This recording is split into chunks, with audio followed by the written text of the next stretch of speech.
Should the US be more medically self-reliant? Many prominent American politicians believe the answer is yes. Why? Because the US is over-dependent on China for its medical supply. Surprise, surprise. The US demand of medical resources is surging due to COVID-19. There's a narrative that China would use this as an opportunity to strong-arm the United States.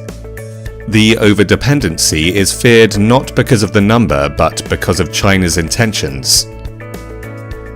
According to a study by Chad Brown at Peterson Institute for International Economics, before the trade war, the US kept relatively low tariffs on goods that are crucial to combat COVID-19 today.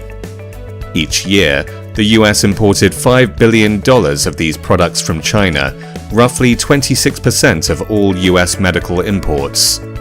However, the tariffs only diversified sources of import to a certain extent. Brown's study shows that out of the 16 categories of goods that are considered essential to COVID-19, tariffs only caused 6 to experience negative US import value growth rate in 2019. 10 of these US imports from China were still growing.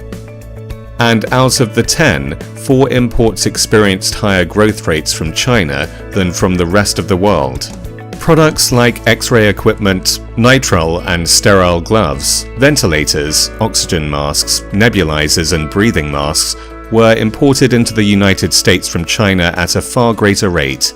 The fact is that bringing manufacturing back to the US isn't just picking up and dropping a factory onto American soil. The US simply lacks the necessary supply chain and manufacturing capability to produce some of the equipment on a massive scale. Take ventilators as an example. Ventilators are one of the items that the US has imported from China at a higher rate than other countries. Wu Chuanpu, Director of Supply Chain at Verdung.com, a leading platform in China connecting medical equipment suppliers and buyers, said that the expansion of the ventilator production line is very time-consuming and resource-intensive, adding that it also involves personnel training and that it's too cumbersome. According to a New York Times March 29th report, US public health officials drafted a plan 13 years ago to address the shortage of ventilators in the country.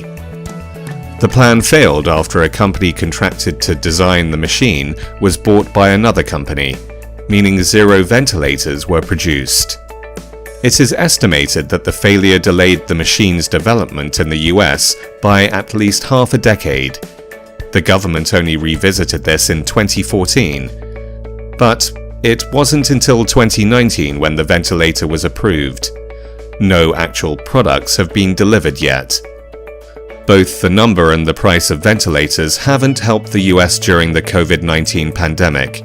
It is reported that a Houston-based contractor, David Lawless, sold 200 ventilators for $13 million. This means each machine had a price tag of about $65,000.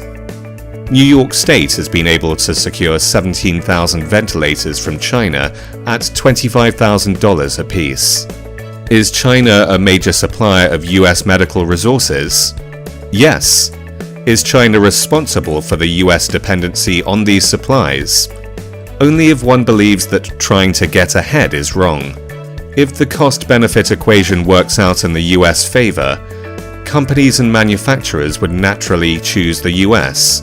But until then, medical decoupling might not be such a great idea.